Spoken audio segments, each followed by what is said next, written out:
How's it going? So I downloaded Wave's new free plugin. Unfortunately, it's not free anymore, but quite a few of us got it, and quite a few of us are curious about it. Some have downloaded it and haven't tried it, but I wanted to see if I could take a little closer look at it. It's IDX Intelligent Dynamics. It's supposed to have some AI operations in it, helping with the dynamics. In short, I like the sound of it. I can see me using it in a mix, but I think a lot of us want to just understand what it's doing a little bit more. So let's take a look at it. Okay, as I'm starting, just want to let you know I'm using Plugin Doctor to check it out. I'm new to Plugin Doctor, and I know enough to know that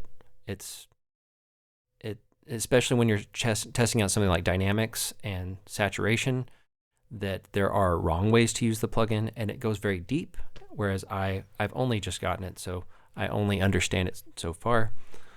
But we're going to glean what information we can from it, and if there's something that I'm seriously getting wrong about it, please let me know in the comments.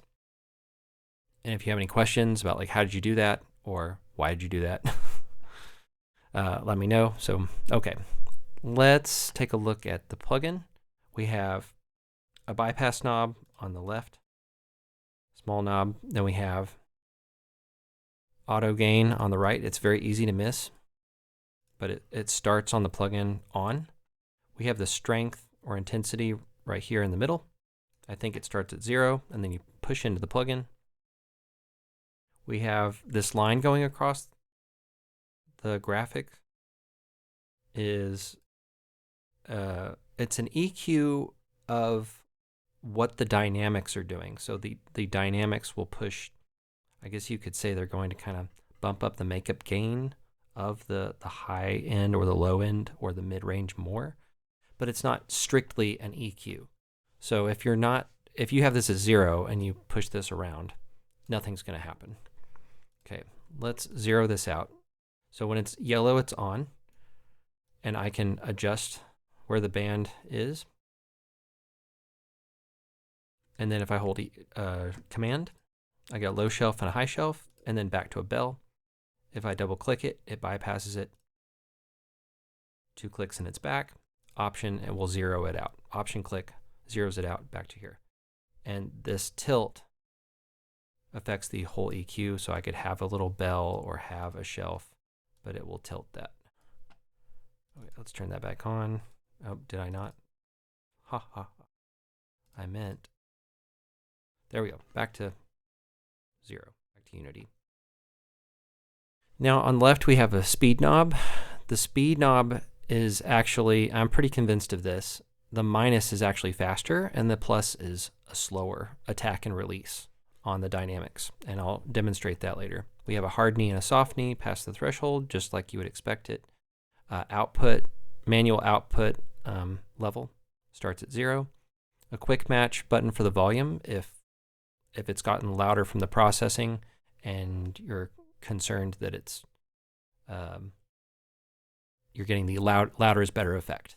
So this will help quickly get the gain matched back to, I guess, a non-processed gain level to actually hear what's going on without that bias. And then a mix knob at the bottom right. I am curious if this mix knob is going to lead to any nulling of the top, because recently I've seen some great plugins that did that, where we got a big notch at the top from using the mix knob. So, but we might not get to that. Okay, let's run some audio through it. I'm not going to talk while I do this. I'm going to push this EQ around. Try again.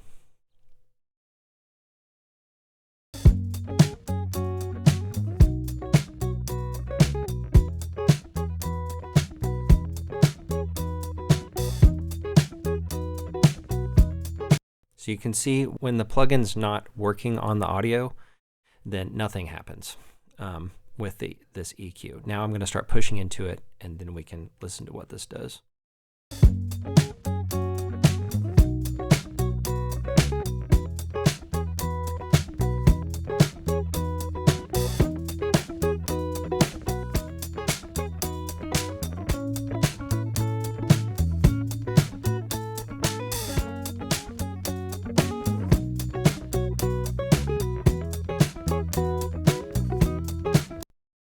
What you're seeing on Plugin Doctor is not a great illustration of what's actually happening in the EQ. Let's put it on something like maybe this. But the other chart, I take it that is not the best chart to use for nonlinear plugins.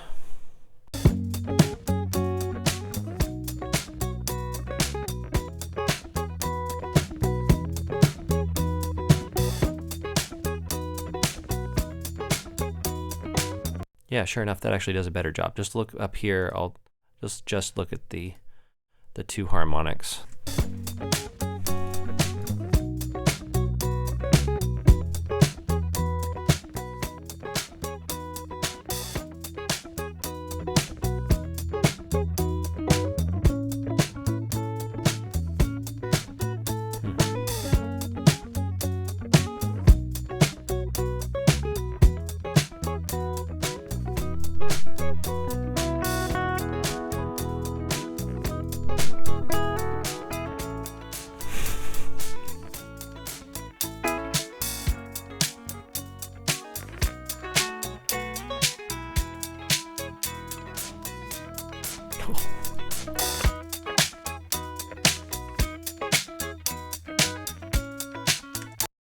What I think is really interesting is this has a snappier sound when it was up here, and when I put it down to minus, it goes. So that's kind of interesting. But let me show you why I think this is slow and this is fast. We're going to go over here to the dynamics. First, we're going to look at the soft and hard knee. So I'm going to keep this cranked all the way to the top because it's going to make it easier to see. This is the hard knee. Yeah, it gets pretty flat, but it's more like 3 little bumps that happen, so not the hardest of knees. And then let's look at soft knee. So soft. About what we would expect. And now let's look at, so I'm going to start pushing into the plugin, and sure enough, we see a dynamic process happening where just after the threshold, then it starts pushing down, and then when it's below threshold, it recovers. But as I push it into the plus, you'd expect that to get tighter because it should be faster, right? If we're thinking plus is faster. So I push it towards the plus. We're at 20, 30, arbitrary numbers, 70, 80, but this is getting more shallow. So it's interesting when it played a moment ago, it really did sound a little snappier up here, but that's not that's not actually the reading we're going to get. So if I go towards the minus, that's when it just flattens out. Now I would expect when it's this flat, of course it's not going to be snappier because it's closing down before we really get any transient response at all. So about where it starts 10, that's where you're going to get some snap. That's what I would expect by looking at this graph. The hard knee, or the knee changes that as well. Soft, hard. Okay, now let's just take a listen. I'm not going to go below like 10 because below that to me is just flat. It's just pushing the volume down, almost like a limiter.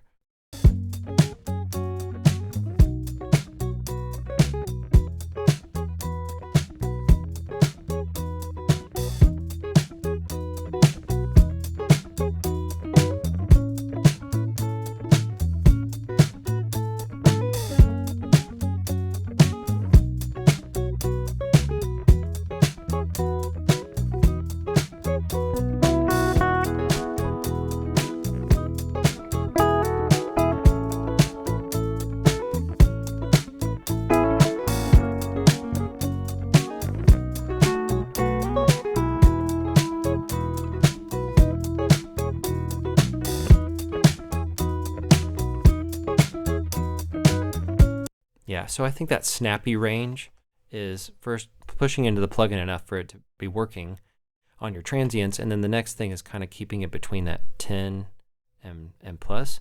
Even with it slower, what I believe is slower, it's still, I mean, it's like a second. I mean, I guess that's slow in compressor world. So hopefully that gives you some information about what the plugin's doing dynamically. And that's really probably the most important thing here that's going on. If we look at harmonic analysis, it is adding odd harmonics. If I put this at 100, then yeah, they're odd because this is 100, this is 300, and the next is 500. So it's adding odd harmonics. Again, I'm pushing towards the minus. If it's acting faster, that means we get more harmonic distortion, and that's exactly what we're seeing in the graph. Push it over here towards the plus, it's slower, less harmonic distortion. The knee changes that a little bit as well, not much. Okay, let's compare it to God Particle a little bit. This is a more well-known plugin, and I think people might be interested to see how it compares in some ways. One thing right off the bat is that when you turn on God Particle, okay, first off, you get a 5 dB boost in the volume. So anyone using this, I recommend that you either turn the limiter off or turn the limiter down, okay? Or otherwise you're gonna get that louder is better effect. This is adding the strength here, the process is also adding odd order harmonics. Okay, let's just play and then compare them. I'll go back and forth.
Okay, God Particle, because of that dip in the EQ, I'll zero it out again. It's gonna sound a little darker. They're both interesting. I think used in tandem, you could get a really cool result. I do feel like you get more punch from the dynamics processing that happened at IDX, which that's not really what God Particle is meant for. So there we go. I hope you got something out of this. Let me know if I missed some kind of analysis or anything. If you have any questions, Plugin Doctor is a great way to learn something about these plugins. Be sure to like and subscribe, and thanks for watching.